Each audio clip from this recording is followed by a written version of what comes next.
So I've been in sales my entire career.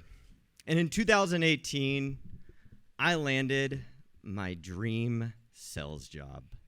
It was for a clothing retailer who for tonight will remain unnamed. And this was my dream job because I got to travel the world, get the clothes into retailers like Nordstrom, Dick's Sporting Goods, REI, and get our clothing out across the country. And it's one of those jobs where when I told friends, they'd be like, "Oh my God, you got that job?" And I was like, "Yeah, I got that job." And so 2 years into working hard, I'd gotten sales up to a huge amount, and it was going to be the biggest month of sales in our company's history. There's just one problem. That month was March of 2020. And I had a note in there. I said, I wonder, do I need to think about explaining what that meant? And it seems like you already know. So I go into our office early in March, and someone greets me. They say, "Hey, we're all going to be working from home for 2 weeks. Stop the spread. Grab a laptop, go home, work from there, and we'll all come back once this settles down." I even go out to lunch with friends that day talking about how fun it's going to be working from home for just 2 weeks. What are we going to do? Puzzles, drink cocktails at 4 p.m., hang out with friends on Zoom calls at Friday at 4. It was going to be a good time. And I go home. I tell my wife, "Hey, I'm going to be working from the living room, coffee table for a little bit. We're going to let this thing calm down." And a week goes by. It's all going good. I'm still excited, optimistic that, things are going to be all right. The second week goes by, and I get call after call after call from all of our retailers. And they have one consistent message.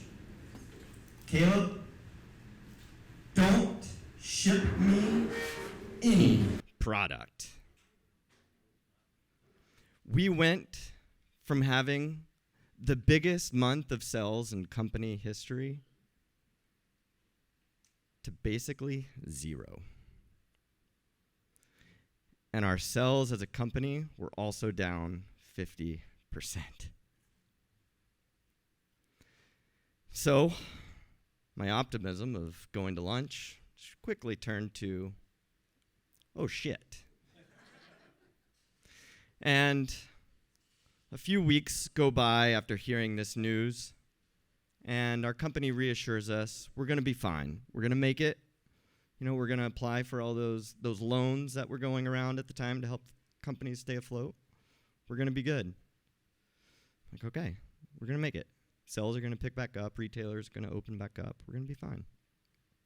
A few weeks later, I get a call from my boss. "Caleb, I've got some news. We are going to have layoffs. We're unfortunately going to have to lay off half the company and half of your team. But you're going to stay on and keep your job. Caveat, it comes with a 60% reduction in your pay." I freeze, considering what's told to me, and I said, "Hey, what are the options?" Well, the answer was, "We don't know. We're doing this so we can stay afloat. And we'll make sure we reevaluate this situation for everybody as things go on, but we just simply don't know right now." I talk to my wife. We have a mortgage, a lovely dog, bills to pay, and she had just lost her job as part of the pandemic. Now, the caveat that I was given from my employer that had been so good to me throughout my 2 years there so far was, "Hey, before we make these layoffs, we need to know a direction that you're going to take, if you're going to accept this or not. Because if you're not going to accept the 60% reduction, we're probably going to have to make some other decisions about to keep you on or not." And it was this time in my life where I'd never been given this kind of ultimatum. But after talking with my wife, decided to stay on, keep the job, benefits, let's get through it, let's see what works out. And they told me, hey, we're gonna be flexible with you as things pick back up and go. Well, months and weeks go by, and we actually start having some of the best sales in company history as people were working from home, buying product. They wanted something comfortable. And every time I would ask, hey, what about my pay? They'd say, we have to wait until December when we have company reviews. We're evaluating everybody's pay in December. Okay? You guys have treated me very well so far. I've trusted you. I'll trust you in this process mutually. I get to review time in December. I'm jazzed, pumped. Let's go. My boss calls me. We get on the phone about my review. He's like, Caleb, you did unprecedented things in unprecedented times. We actually had a great year. The next year is going to be even better. You did a great job, more than what was even expected of you. I said, I know. I'm an unprecedented guy. And they said, but, the big but, your pay next year, we learned a lot through the pandemic and what we were paying our salespeople.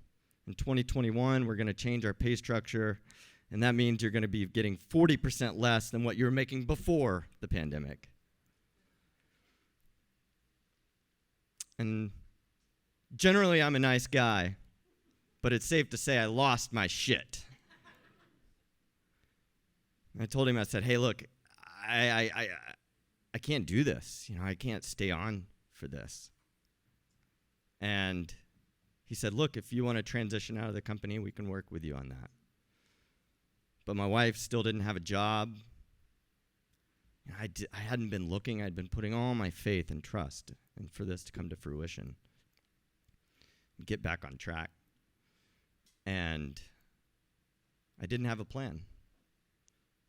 And I sat there and kind of took in the pain for a week or two of what had happened and what the new reality was.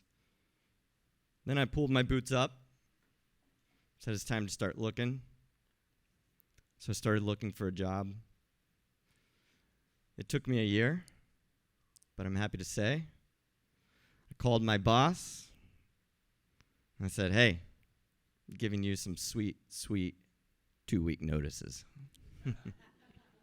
Coming your way. But what I learned through all of that was that for me and myself and my worth that I had put in that job, I learned that I am worth more than a company's salary can ever be. Thank you.